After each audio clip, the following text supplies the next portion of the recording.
Okay.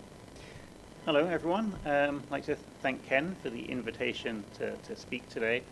I am a basic scientist, so this conference has been a lot more emotional than I'm used to, but I would like to thank particularly the speakers in the morning session for reminding me why I do basic science. Okay. So, as you're all aware, heterotaxy is caused by impaired genetic and developmental pathways that lead to left-right asymmetry of the body organs in early embryogenesis. And a key part of this process is the development in early embryogenesis of the embryonic node, also known as the left-right organizer, or LRO. And in humans, this happens about 17 to 19 days post-fertilization. And the embryonic node is a ciliated embryonic tissue. And these cilia beat in a clockwise fashion, and this generates a leftward fluid flow. And this fluid flow is detected through a hotly debated mechanism by immotile cilia that are at the node periphery. And this initiates a signaling cascade that leads to differential gene expression, which ultimately establishes organ laterality.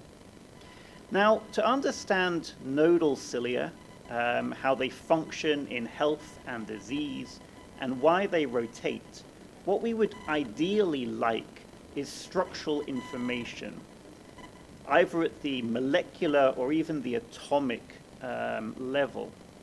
However, there are many reasons why obtaining this structural information is almost near impossible. Firstly, the embryonic node is a very transient tissue. It's present only for about 4 to 5 days in embryogenesis.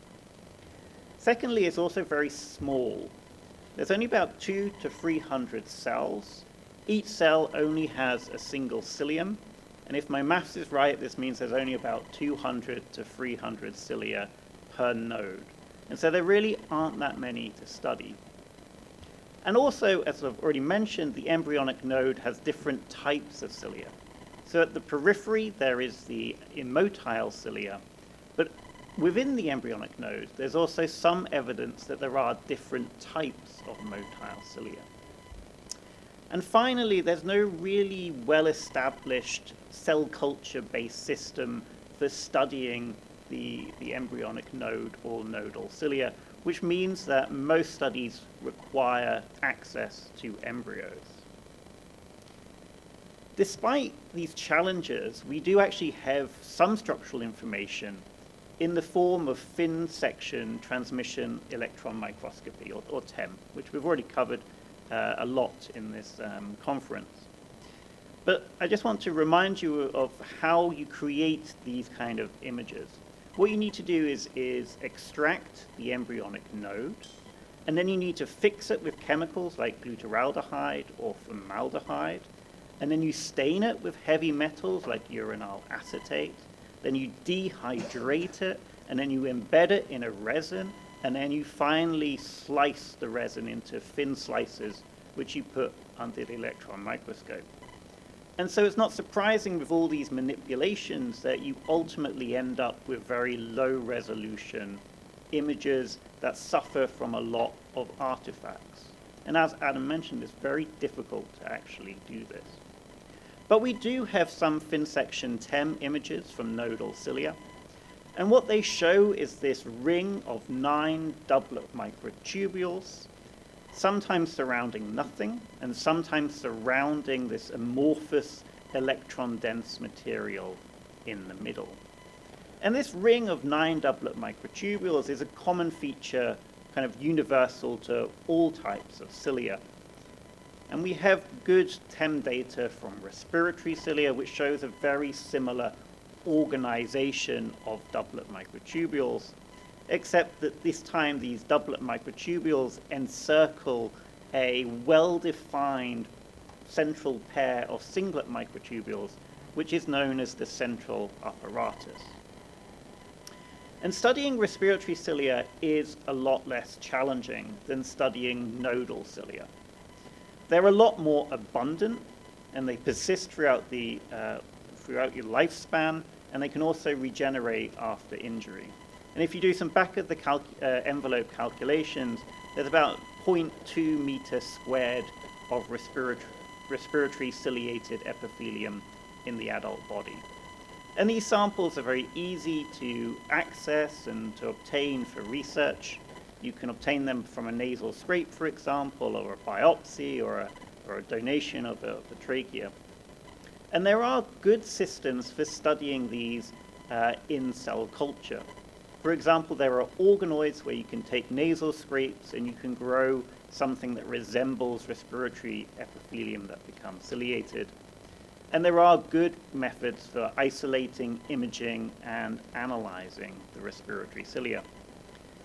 But there is one downfall of using respiratory cilia as a model for nodal cilia, in that they have very different waveforms.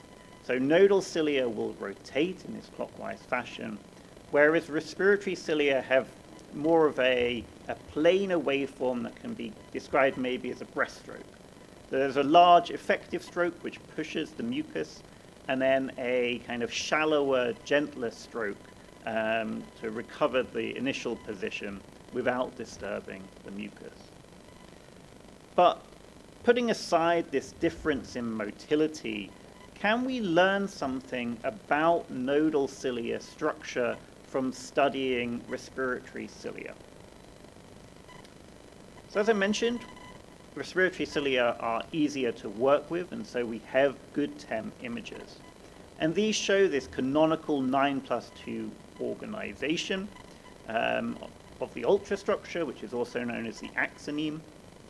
And associated with each of these doublet microtubules are different types of dynin motor that power motility. So we have the outer dynin arm in red and the inner dynin arm in yellow. And bound amongst these are regulatory complexes. So we have the nexin-dynin regulatory complex in green that kind of connects neighboring doublet microtubules. And we have the radial spokes in blue, which point inwards towards this central apparatus. We also have fin section TEM images showing a longitudinal section through respiratory cilia, which shows that this ultrastructural, this axoneme, is actually built up of 96 nanometer repeat units. And these repeat units can allow cilia to form micron scale structures. And so TEM has provided a lot of information about cilia, but at low resolution. And so we wanted to go further. We wanted to see if we could obtain a higher resolution structure of respiratory cilia. And to do this, we've used a different technique called cryo-electron microscopy. And essentially, this approach abolishes all those manipulations needed for the fin section TEM. Instead of fixing, staining, dehydrating, embedding, you just take cilia, gently disrupt it slightly, and then freeze that into vitreous ice. And then you can place that immediately under the electron microscope. And we get our samples of respiratory cilia from individuals, including patients with PCD. We take a nasal scrape, we grow these organoids, we isolate the cilia, and then we put these cilia under the electron microscope. And the images that we get back look fairly unremarkable. But if you collect thousands of these and you select out this 96 nanometer repeat unit, what you can do is combine these in silico to generate from these two-dimensional images a three-dimensional structure of the 96 nanometer repeat of the doublet microtubule. And if you do this with enough images that have been collected at high resolution, you can actually see in this density map individual amino acids. And by looking at the pattern of amino acids, we can work out which protein they correspond to. And so we can go from the micrographs on the left to actually being able to identify the proteins in the structure. And so we've been able to do this for a number of different cilia types. And from these density maps, we've now been able to build atomic models showing the organization of all the different proteins that bind to the doublet microtubules and form this complex. Now, this is incredibly complicated, but we can subdivide or group these proteins into their individual subcomplexes. I've already mentioned the outer dynon arms. There's 3 different radial spokes. There's 7 different inner dynon arms, numbered A to G, with inner dynon arm F shown in bright yellow being unique amongst those inner dynon arms. What we can also do is to take this model of a single 96 nanometer repeat, and in the computer just generate the ring of 9 doublet microtubules. And you'll notice here there's a hollow kind of space in the center. That's where the central apparatus appears. And we now have structures of the central apparatus, again from a couple of different organisms, including mammals. And what we can do is we can then take that structure, just dock that in silico into this ring of doublet microtubules to build a model of the near complete model of the repeat unit of an axoneme from respiratory cilia.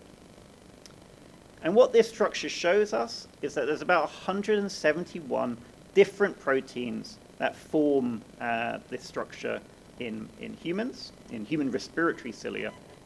And we can subdivide those proteins into 7 groups. I've talked about some of these subcomplexes like the outer dynon arms, the inner dynon arms, the radial spokes, the NDRC, and the central apparatus. But there's a couple more I need to mention. There's the microtubule inner proteins. These are the proteins that bind inside microtubules. And there's the MAPs. These are the proteins that bind outside and provide like a coordinate system telling the other axonemal complexes where to bind. And so we can subdivide this complicated structure into these 7 groups. And as we'll see later, these groups make it easier to compare across different structures. So now that we have this structure of the axoneme from respiratory cilia, how can we use that information to better understand nodal cilia? Well, one thing that we can do is to better annotate these TEM images of nodal cilia. For example, we can now very confidently say that they have outer dynon arms. They also have density that is likely to be the inner dynon arms, but there's clearly no well-formed central apparatus.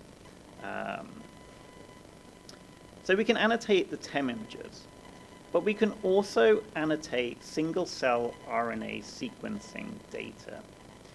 And there's really, as far as I could find, there's only been one study that's been able to do single-cell RNA sequencing, which came from Stephanie War's lab from a couple of years ago. And they were able to isolate embryonic nodes, or left-right organizers, from 3 mice embryos. They were able to perform single-cell RNA sequencing at the 0 to 1 somite stage, which is when you start to see the fluid flow in the node. And then they were able to perform the single-cell sequencing.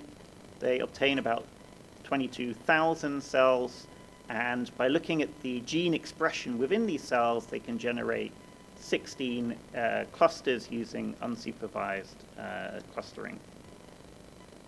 And then if you look for the expression of genes that are known to be expressed in the left-right organizers, like DAN5 and FOXJ1 and nodal, they were able to identify which cluster of cells corresponds to the ciliated cells of the embryonic node. Although it's fair to say that the population of cells is very small. There's only 238 cells in this population.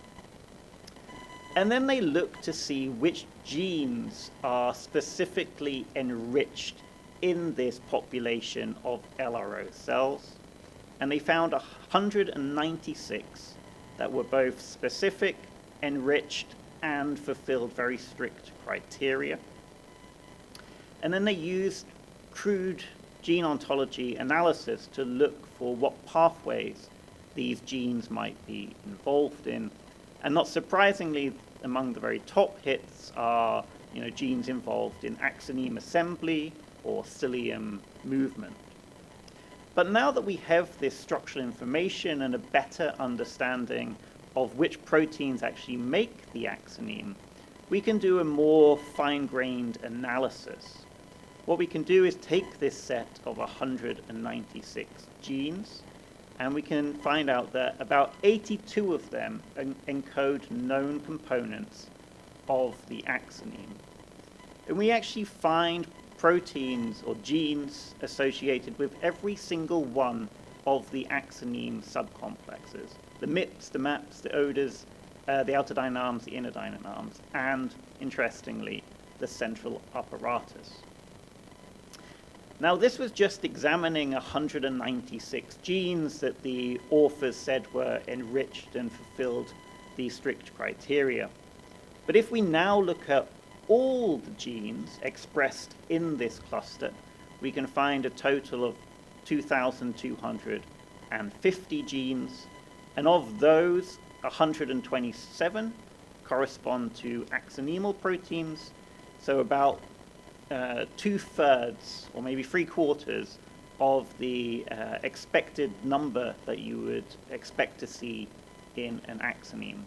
So again, we see every single subcomplex is represented, suggesting that all these axonemal genes are expressed in nodal cilia exactly as they are expressed in respiratory cilia.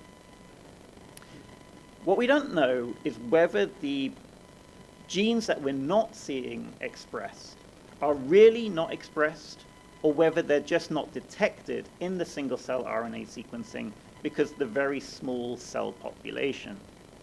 For example, we didn't see the genes DNAH2 and DNAH10, which are the kind of core motor proteins of innerdyne arm F.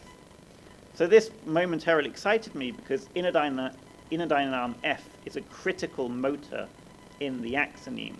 So maybe its absence could explain this difference in motility. But then when you look through the literature, there are reports suggesting that both DNAH2 and DNAH10 variants in those genes do lead to laterality abnormalities, suggesting that they are expressed in the node and have just not been picked up by the single-cell RNA sequencing. I mean, one of the most surprising kind of discoveries from doing this analysis is that 16 of the 27 known central apparatus proteins are expressed in the node, and yet the TEM images show no evidence for the central apparatus being assembled. So are the components that aren't being detected, are they really not expressed? And are these components essential for forming the ciliary central apparatus? Or is there a different mechanism that is preventing the ciliary apparatus forming? Does this electron-dense kind of amorphous blob in the middle of some of the nodal cilia, does that represent a failed assembly of a central apparatus? We really don't know, but it's very puzzling that the central apparatus proteins are expressed, but the central apparatus is not formed. And so just to conclude, cryo-EM has enabled the determination of near-complete atomic models of respiratory ciliary axonemes. We've been able to integrate these cryo-EM structures with single-cell RNA sequencing data to provide insights into the molecular composition of nodal cilia, and we find that most axonemal proteins are expressed within the embryonic node. And the absence of the components that we haven't detected may reflect true lack of expression, but they may equally represent limitations of the small population size. What we really need are bigger studies from single-cell RNA sequencing, from humans and from other organisms. And really, disappointingly, this question of why nodal cilia rotate and respiratory cilia waft remains unanswered. And I'd just like to thank my team, particularly Travis Walton and Miao Gui, who did most of the work on the mammalian axoneme, and our collaborators, facilities, and funding. And thank you for listening.